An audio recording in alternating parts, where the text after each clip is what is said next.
Hey fam, welcome back to chapter 10 of The Lion, the Witch, and the Wardrobe. Last week we met the White Witch in her castle, and turns out she was very interested to hear what Edmund had to say about Aslan returning. And we're starting to get more and more of the feeling that Edmund is not really helping the right side. So we're going to see, we're going to go back to the beavers this week and see what's going on with the beavers and the other siblings.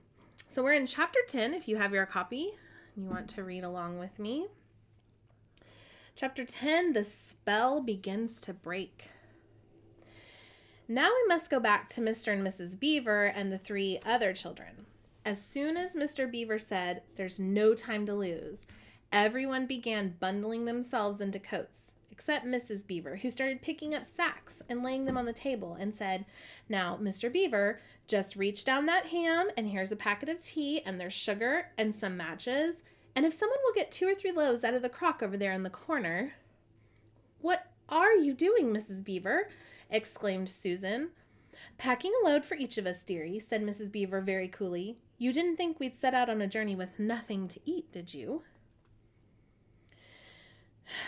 "But we haven't time," said Susan, buttoning the collar of her coat. "She may be here any minute." "That's what I say," chimed in Mr. Beaver. "Get along with you all," said his wife. "Think it over, Mr. Beaver. She can't be here for 1/4 of an hour at least." "But don't we want as big a start as we can possibly get?" said Peter.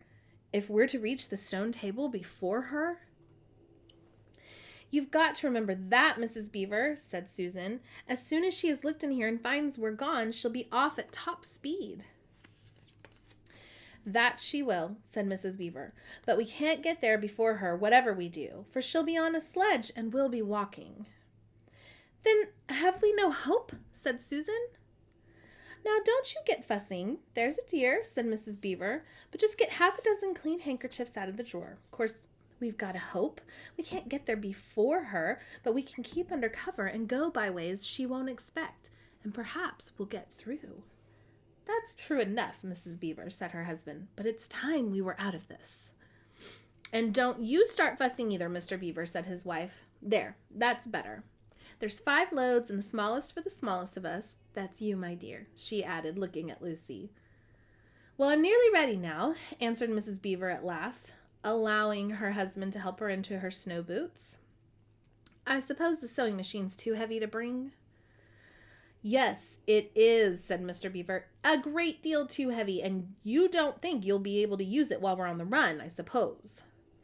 "I can't abide the thought of that witch fiddling with it," said Mrs. Beaver, "and breaking it or stealing it, as likely as not." "Oh, please, please do hurry," said the 3 children. And so at last they all got outside, and Mr. Beaver locked the door. "It'll delay her a bit," he said, and they set off, all carrying their loads over their shoulders. The snow had stopped, and the moon had come out when they began their journey. They went in single file. First Mr. Beaver, then Lucy, then Peter, then Susan, and Mrs. Beaver last of all. Mr. Beaver led them across the dam and on to the right bank of the river, and then along a very rough sort of path among the trees, right down by the river bank. The sides of the valley, shining in the moonlight, towered up far above them on either side. "Best keep down here as much as possible," he said. "She'll have to keep the top, for you couldn't bring a sledge down here." It would have been a pretty enough scene to look at through a window from a comfortable armchair, and even as things were, Lucy enjoyed it at first. But as they went on walking and walking and walking, and as the sack she was carrying felt heavier and heavier, she began to wonder how she was going to keep up at all. And she stopped looking at the dazzling brightness of the frozen river with all its waterfalls of ice, and at the white masses of the treetops, and the great glaring moon, and the countless stars, and could only watch the short legs of Mr. Beaver going pad, pad, pad, pad, pad through the snow in front of her, as if they were never going to stop. Then the moon disappeared, and the snow began to fall once more, and at last Lucy was so tired that she was almost asleep and walking at the same time, when suddenly she found that Mr. Beaver had turned away from the river bank to the right, and was leading them steeply uphill into the very thickest bushes. And then, as she came fully awake, she found that Mr. Beaver was just vanishing into a little hole in the bank, which had been almost hidden under the bushes until you were quite on top of it. In fact, by the time she realized what was happening, only his short, flat tail was showing. Lucy immediately stooped down and crawled in after him. Then she heard noises of scrambling and puffing and panting behind her, and in a moment all 5 of them were inside. "Wherever is this?" said Peter's voice, sounding tired and pale in the darkness. I hope you know what I mean by a voice sounding pale. "It's an old hiding place for beavers in bad times," said Mr. Beaver, "and a great secret. It's not much of a place, but we must get a few hours' sleep." "If you hadn't all been in such a plaguey fuss when we were starting, I'd have brought some pillows," said Mrs. Beaver. It wasn't nearly such a nice cave as Mr. Tumnus's, Lucy thought. Just a hole in the ground, but dry and earthy. It was very small, so that when they all lay down, they were all a bundle of clothes together. And what with that and being warmed up by their long walk, they were really rather snug. If only the floor of the cave had been a little smoother. Then Mrs. Beaver handed round in the dark a little flask, out of which everyone drank something. It made one cough and splutter a little, and stung the throat, but it also made you feel deliciously warm after you'd swallowed, and everyone went straight to sleep. It seemed to Lucy only the next minute, though really it was hours and hours later, when she woke up feeling a little cold and dreadfully stiff, and thinking how she would like a hot bath. Then she felt a set of long whiskers tickling her cheek, and saw the cold daylight coming in through the mouth of the cave. But immediately after that, she was very wide awake indeed, and so was everyone else. In fact, they were all sitting up with their mouths and eyes wide open, listening to a sound, which was the very sound they'd all been thinking of, and sometimes imagining they heard during their walk last night. It was the sound of jingling bells. Mr. Beaver was out of the cave like a flash the moment he heard it. Perhaps you think, as Lucy thought for a moment, that this was a very silly thing to do. But it was really a very sensible one. He knew he could scramble to the top of the bank among bushes and brambles without being seen, and he wanted above all things to see which way the witch's sledge went. The others all sat in the cave, waiting and wondering. They waited nearly 5 minutes. Then they heard something that frightened them very much. They heard voices. "Oh," thought Lucy, "he's been seen. She's caught him." Great was their surprise when a little later they heard Mr. Beaver's voice calling to them from just outside the cave. "It's all right," he was shouting. "Come out, Mrs. Beaver. Come out, sons and daughters of Adam. It's all right. It isn't her." This was bad grammar, of course, but that is how beavers talk when they are excited. I mean, in Narnia. In our world, they usually don't talk at all. So Mrs. Beaver and the children came bundling out of the cave, all blinking in the daylight, and with the earth all over them, and looking very frosty and unbrushed and uncombed, and with the sleep in their eyes. "Come on," cried Mr. Beaver, who was almost dancing with delight. "Come and see. This is a nasty knock for the witch. It looks as if her power is already crumbling." "What do you mean, Mr. Beaver?" panted Peter as they all scrambled up the steep bank of the valley together. "Didn't I tell you," answered Mr. Beaver, "that she'd made it always winter and never Christmas? Didn't I tell you? Well, just come and see." And then they were all at the top and did see. It was a sledge, and it was reindeer with bells on their harness, but they were far bigger than the witch's reindeer, and they were not white, but brown. And on the sledge sat a person whom everyone knew the moment they set eyes on him.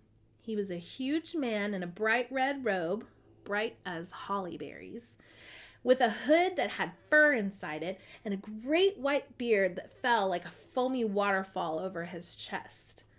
Everyone knew him because, though you see people of his sort only in Narnia, you see pictures of them and hear them talked about even in our world, the world on this side of the wardrobe door. But when you really see them in Narnia, it is rather different. Some of the pictures of Father Christmas in our world would make him look only funny and jolly, but now that the children actually stood looking at him, they didn't find it quite like that. He was so big and so glad and so real that they all became quite still. They felt very glad, but also solemn. "I've come at last," said he. "She has kept me out for a long time, but I have got in at last. Aslan is on the move. The witch's magic is weakening." And Lucy felt running through her that deep shiver of gladness which you only get if you are being solemn and still. "And now," said Father Christmas, "for your presents. There is a new and better sewing machine for you, Mrs. Beaver. I will drop it in your house as I pass." "If you please, sir," said Mrs. Beaver, making a curtsy. "It's locked up." "Locks and bolts make no difference to me," said Father Christmas. "And as for you, Mr. Beaver, when you get home, you will find your dam finished and mended, and all the leaks stopped, and a new sluice gate fitted." Mr. Beaver was so pleased that he opened his mouth very wide, and then found he couldn't say anything at all. "Peter, Adam's son," said Father Christmas. "Here, sir," said Peter.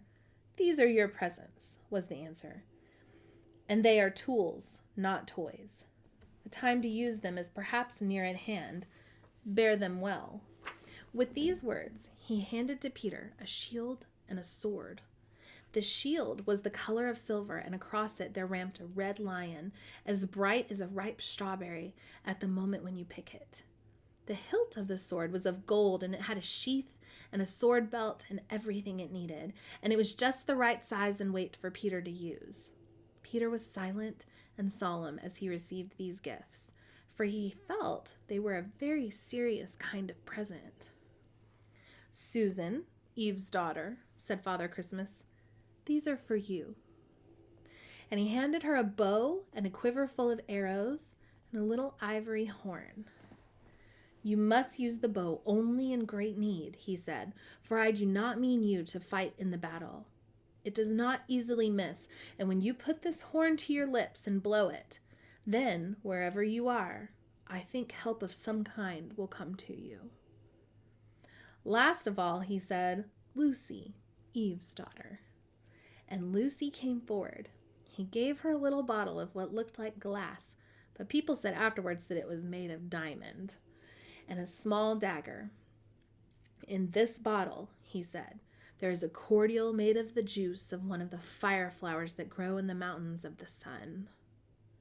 If you or any of your friends is hurt, a few drops of this will restore them.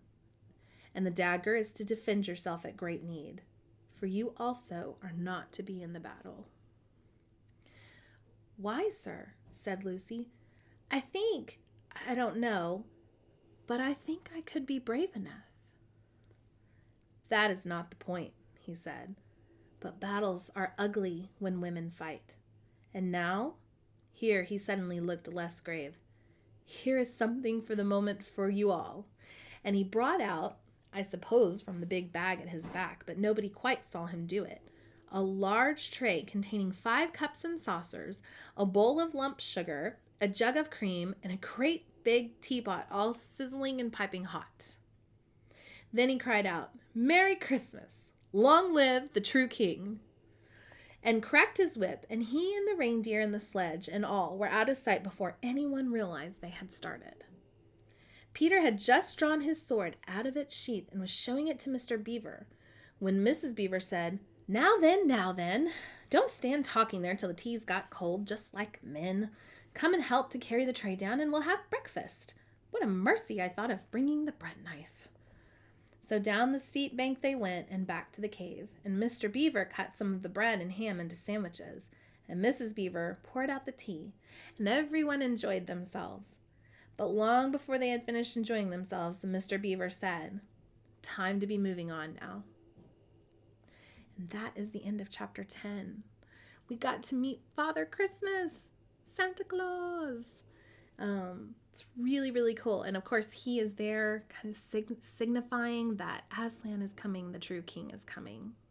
So we'll find out what happens next week in chapter 11. So thanks for joining us.